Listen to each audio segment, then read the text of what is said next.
इदं सुरूपं तथा वा कलत्रं यशश्चारुचित्र धनं मेरुतुल्यम् मनश्चेन लग्नं गुरोरङ्घ्रिपद्मे ततः किं ततः किं ततः किं ततः किम् शुभांगः शान्तिदः स्रष्टा कुमुदः कुवलेशयः गोहितो गोपतिर्गोप्ता वृषभाक्षो वृषप्रियः। तत्र शुभांगः इति आद्यं नाम शुभम् अंगं यस्य सः शुभांगः अथवा शुभानि अंगानि यस्य सः शुभांगः इति। शुभानि सुन्दराणि अंगानि शरीरावयवाः एवञ्च सुन्दरशरीरः इति अन्ततो गत्वा अर्थो लभ्यते। अंगधातोः अच् प्रत्यये अंगम् इति शब्दो भवति। शुभदीप्तौ इति धातोः कप् प्रत्यये शुभम् इति शब्दो भवति। शुभान्यङ्गान्यस्य वर्तते इति भगवतः सौन्दर्यं पुरस्कृत्य इदं नाम प्रवृत्तं। शुभांगाय नमः। शान्तिदः इति तदनन्तरं शान्तिं ददाति इति शान्तिदः। शमधातोः क्तिन् प्रत्यये शान्तिः इति शब्दः। शान्तिं ददाति यः भगवान् भक्तानाम् उपासकानां कृते शान्तिं ददाति स भगवान् शान्तिदः इत्युच्यते। दान्यधातोः कप् प्रत्ययः शान्तिदाय नमः। तदनन्तरं स्रष्टा इति। सर्वाणि भूतानि ससर्ज इति स्रष्टा। सृष्ट्यादौ सर्वाणि भूतानि ससर्ज इति स्रष्टा।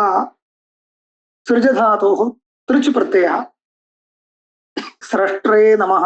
कुमुदः इति तदनन्तरं कायते स्तूयते इति कुः कुशब्दः भूमिः इत्यर्थे प्रसिद्धः। भूमिदेवी भूमिदेवी इत्यर्थे प्रसिद्धः। तस्यां मोदते इति कुमुदः इति एका व्युत्पत्तिः। मुदधातोः कप् प्रत्ययः कुमुदाय नमः। कुवलेशयः इति तदनन्तरम् अत्रापि कायते इति कुः भूमिः इत्यर्थः क्षितिः इत्यर्थः। तस्याः वलनं करोति संवरणं करोति आवरणं करोति इति कुवलम्।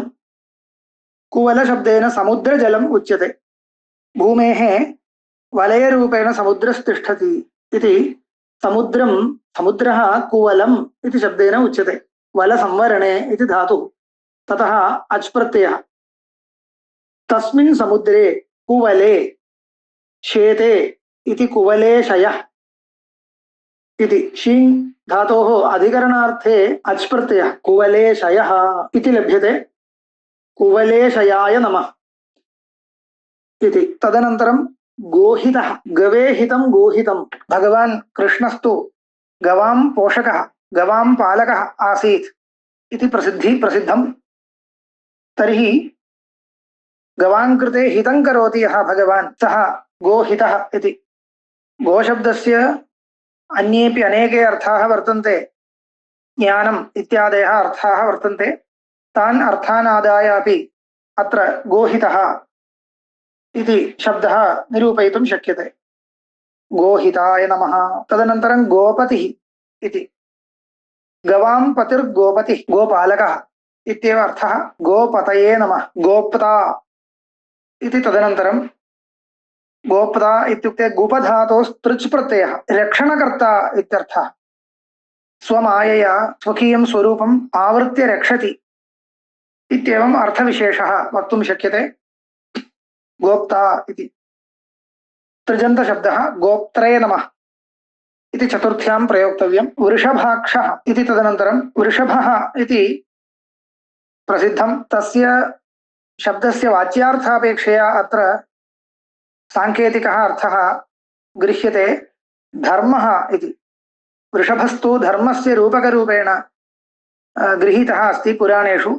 तस्मात् वृषभशब्देन धर्मो विवक्षितः लक्षणया। तस्मिन् वृषभे इत्युक्ते वर्षति इति वृषभः पुण्यं फलं वर्षति इति श्रेयः वर्षति इति वृषभः धर्मः उच्यते।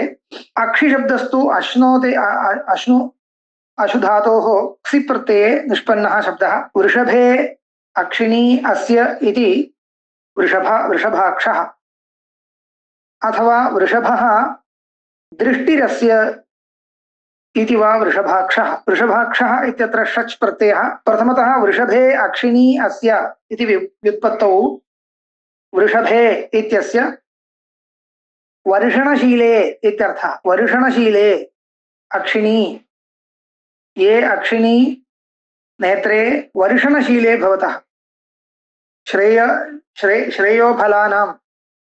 श्रेयःफलानां वर्षणशीलः प्रदानशीलः शीले अक्षिणी यस्य सः वृषभाक्षः इति। द्वितीयव्युत्पत्तौ वृषभः धर्मः वृषभः अस्य अस्ति इति सामान्यतः वृषभाक्षः इति। वृषभाक्षाय नमः। वृषप्रियः इति तदनन्तरं तत्रापि वृषधातोः कप्रत्यये वृषः इति शब्दः धर्म इत्येव अर्थं स्वीकुर्मः। प्रीण्यतर्पणे इति धातोः कप्रत्यये प्रियः इति शब्दः। वृषः प्रियः यस्य सः वृषप्रियः। यस्य भगवतः धर्मः अत्यन्तं प्रियो भवति, धर्ममार्गे ये सञ्चरन्ति धार्मिकाः ते अपि प्रियाः भवन्ति, स भगवान् वृषप्रियः इति नाम्ना स्तूयते। वृषप्रियाय नमः।